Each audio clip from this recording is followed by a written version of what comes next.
For most young people, the chance of having a stroke seems almost impossible, but there is no such thing as being too young for a stroke. It's true that your risk increases with age, but stroke in young people, even infants, children, and adolescents, does happen. To tell us more is Kinza Hussain, a registered dietitian with the South African Heart Foundation. Assalamu alaikum, Kinza, and shukran for joining me. Walaikum salam. Jazakallah for having me on your show this morning. All right. Okay, start off by explaining what a stroke is. Sure. So, a stroke, the best way to understand it is it's like a brain attack. So, just like how you have a heart attack, when there's a lack of oxygen that goes to the organ, it can result in a stroke. So, it's exactly that. It's when the blood supply to the brain is interrupted.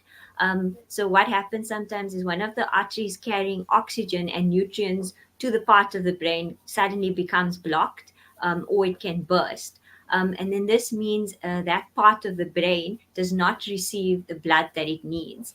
And so the affected cells are damaged, and some can die. So during a stroke, part of the brain may be permanently damaged, causing the person to experience the symptoms of a stroke. So, like I said, it's very similar to a heart attack, and that's why it's referred, or it's best understood as a brain attack.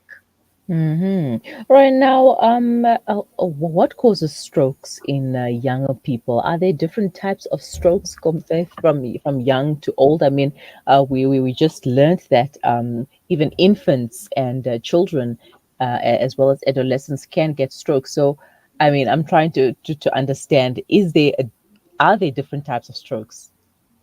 There are different types of strokes, and like I said, it depends on at which part of the brain gets affected. Mm-hmm. But if you go deeply looking at specifically children or adolescents, I think the best person that would be able to explain why a child or an infant, for example, would get a stroke, would be a pediatrician, because there are obviously many factors that can result in a child, for example, getting a stroke. But we focus mainly on the broad causes, and Mm-hmm.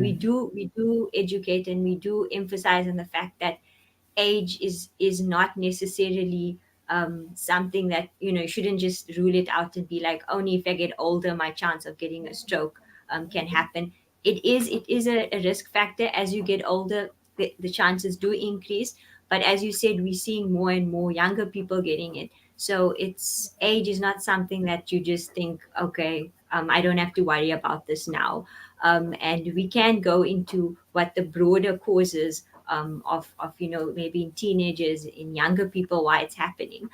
um, Mm-hmm. Mm-hmm. All right, let's talk about that. Why are we seeing strokes in younger people more and more these days? so I think the first most important thing is, there's many causes of a stroke, and the best way to sort of divide it is into controllable risk factors and uncontrollable risk factors. And it's important to know if you have one or more of these risk factors, because only if you know, then you'll know if you have that risk of getting a stroke. And the only way Mm-hmm. of finding out is to actually get your there's certain medical conditions that can run in your family, or you can be predisposed to due to genetics, such as Mm-hmm. blood pressure and high cholesterol. So those are things which don't necessarily present themselves as symptoms. You'll only know if you have it if you get your numbers checked, if you get your blood pressure checked, if you get your cholesterol checked.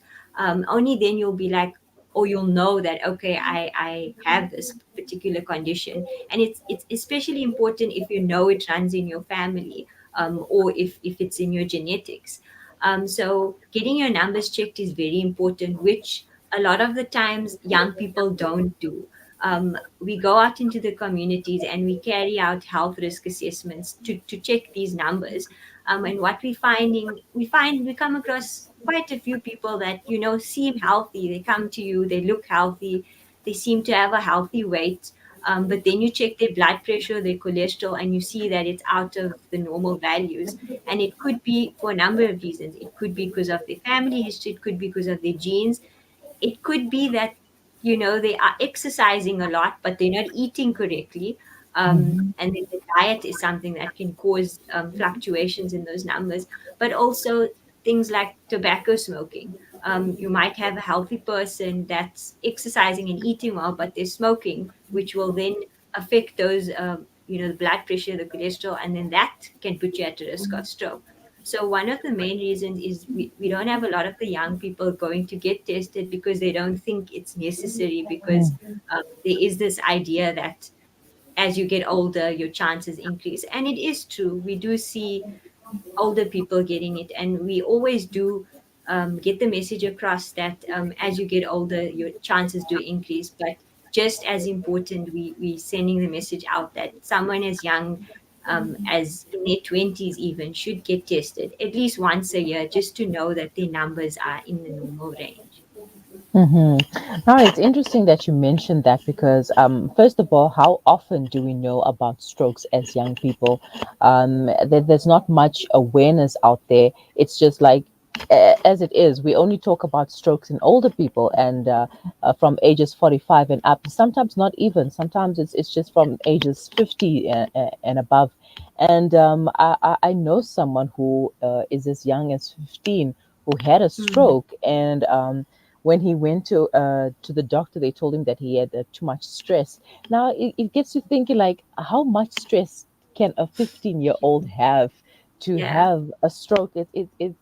It's it's gobsmacking. I'm still in shock until today.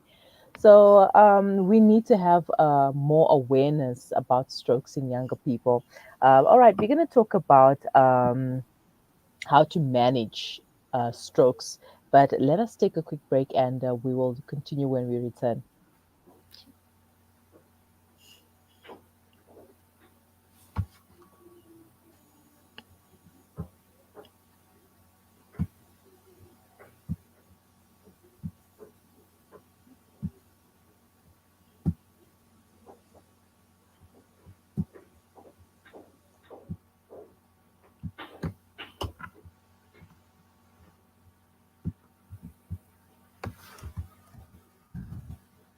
Center, as well as our Islamic centers in Amoti, Intilumi, Montebello, and Castile. Donate your zakat and lillah today. Contact Farooq Sheikh 076 321 Yusuf Mohammadi 072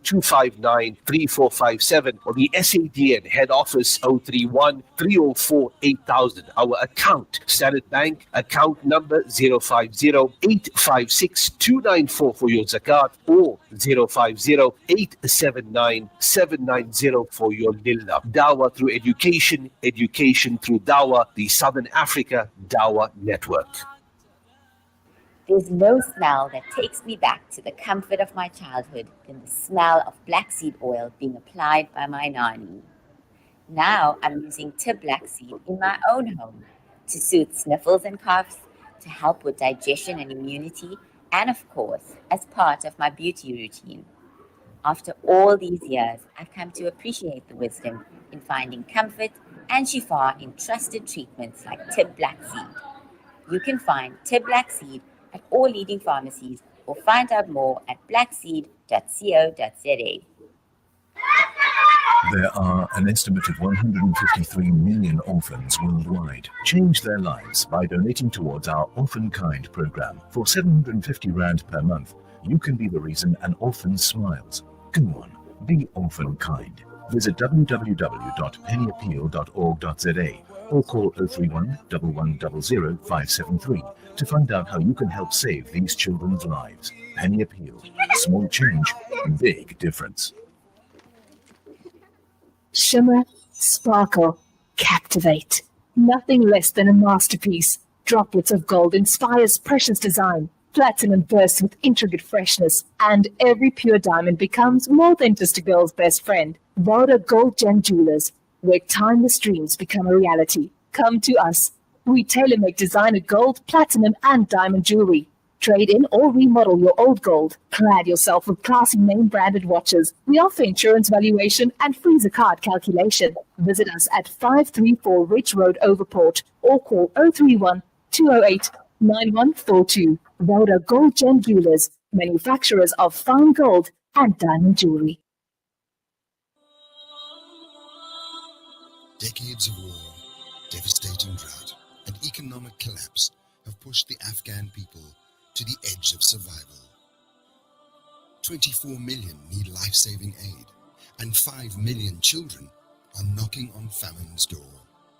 The world cannot just watch as this terrible crisis unfolds. With your support, the Al Imdad Foundation is delivering emergency relief to the Afghan people. Donate online at alimdad.com or call 0861 786 243 for more information.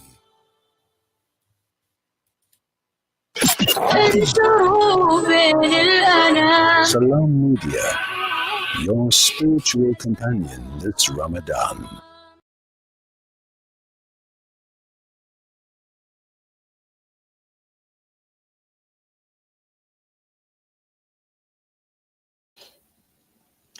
Welcome back. You're listening to the Mid Morning Talk on Salam Media with me, Mari Mukwanda. We are talking about the prevalence of strokes in young people with registered dietitian Kinza Hussain with the South African Heart Foundation. If you have any comments or questions, please leave them in the comment section. Alternatively, you can send them to us on WhatsApp.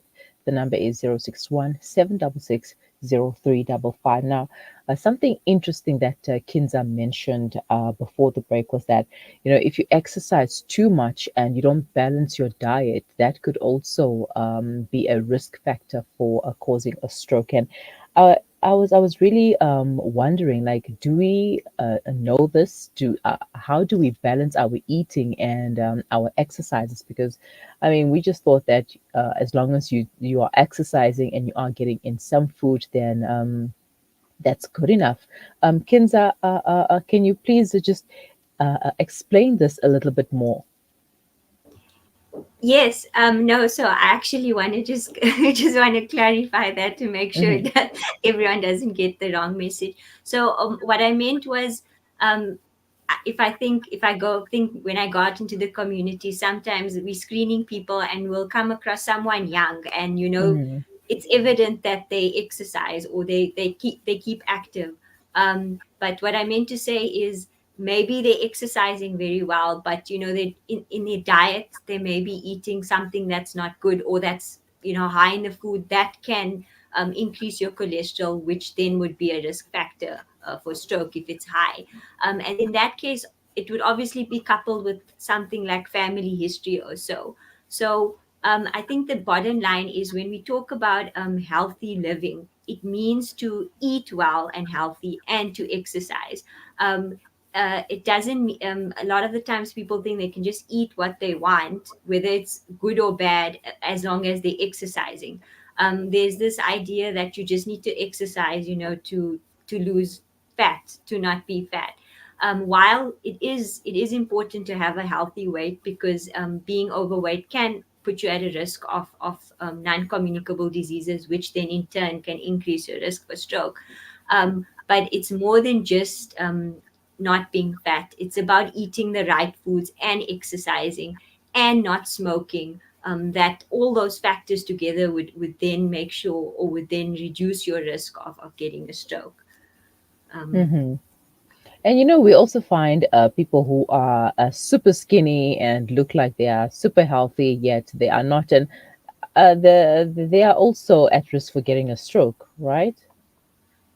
yeah, like I said, when it comes to the risks, it's about diet plays a very important role. Of course, Mm-hmm. if you constantly, continuously eating the bad foods, it is going to, it can, certain eating certain foods can result in, certain medical conditions. For example, having too much salt can increase your blood pressure, which then can increase your risk of stroke. Too much of the bad fats can increase your cholesterol, which will then increase your risk of stroke. In terms of of like you mentioned, skinny people who can be at a risk of stroke. That is possible because while their weight, they may be in a healthy weight range, they may or may not, but they may have other risk factors for stroke. I mean, they could have family history.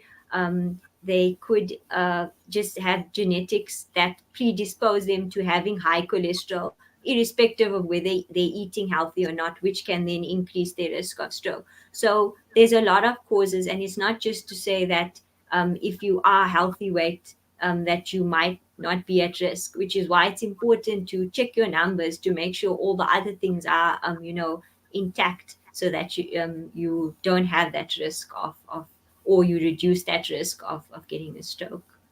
Hmm.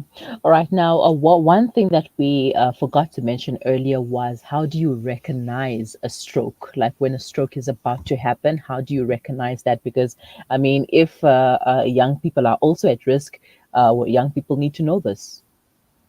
Yeah, no, definitely. So that is something that we always sending out the message of how you can actually identify if somebody's having a stroke, and it's very quick.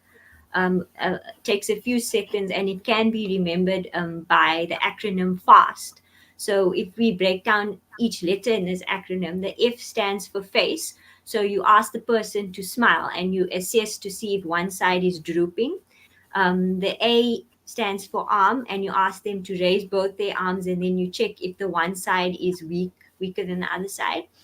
The S is for speech, so you request them to say a sentence, and then you assess to see if their speech is slurry or if they're having a difficulty in speaking.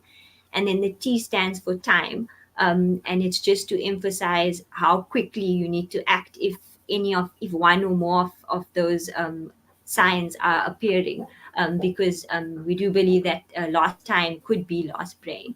And if you can get it on time, then you have that chance of not letting it get as worse as it can possibly get. Hmm.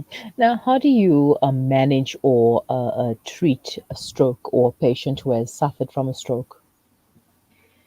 So again, it depends on a lot of factors. It depends on the damage that was caused. Actually, how severe is the damage, and then I mean, it then goes into the rehab phase, and it involves a multidisciplinary approach. It involves a dietitian. I'll start with my profession, to see how can they manage, like how can they eat, what types of food can they manage. We mostly looking at soft foods, and then it involves an occupational therapist, it involves a speech therapist, a physiotherapist, and of course your doctor that's been handling the case. So it really is it depends on the damage that was done, which side, what type of stroke. And then I think the main point is that it involves a lot of key players in that rehabilitation phase. Hmm. All right, so we learned that there's something called a fast, not fasting like what we're doing in the month of Ramadan, but fasting when it comes to strokes. And these tips will help you recognize when someone is having a stroke. I will go through that a little later. Kinza, any final thoughts and advice? Yeah, no, I think just what I started off with, the importance of getting screened, knowing your numbers at least once a year, or more if your doctor recommends, to know what your blood pressure is, what your cholesterol levels is, to make sure that you're in a healthy weight range. As I mentioned, blood pressure and cholesterol do not necessarily appear with symptoms. So you could be walking on the street not knowing that you have it, and the next thing you know, a stroke occurs because of that continuous high blood pressure or high cholesterol. So get your numbers checked, because these are conditions that can be managed with medication if needed, and of course with the lifestyle.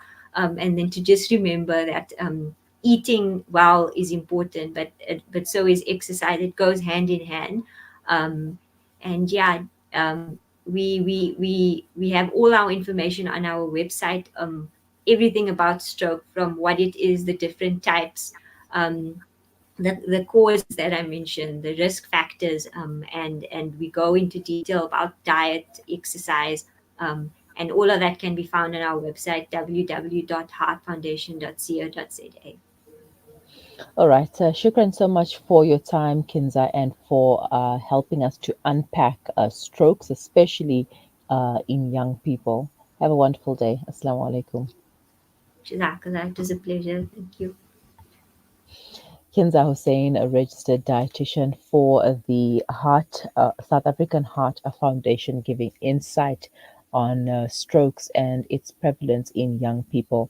So it's very important to know your numbers and get screened at least once a year so that you know where you are, where you stand, and what it is that you need to do. Registered dietitians like Kinza can help you put a healthy diet, a healthy lifestyle rather, together that will assist you in avoiding or preventing strokes. And if you know, or rather, if someone is getting a stroke, this is what you need to know. If their face is drooping on one side, that is a sign that this person is getting a stroke. If their arm, when you ask them to raise their arm, and their arm, they basically cannot raise their arm, that as well is another sign. And if their speech is slurry, if they cannot speak properly, if they're speaking slower, if you're not able to understand, look out for that. And the time as well, how fast you need to act. If it's happening now, you need to act now. So remember the fast, the face, arm, speech, and time. So you can leave your comments in the comment section, or you can send them to us on WhatsApp. The number is 061 766 0355. You are listening to the Mid Morning Talk on Salam Media.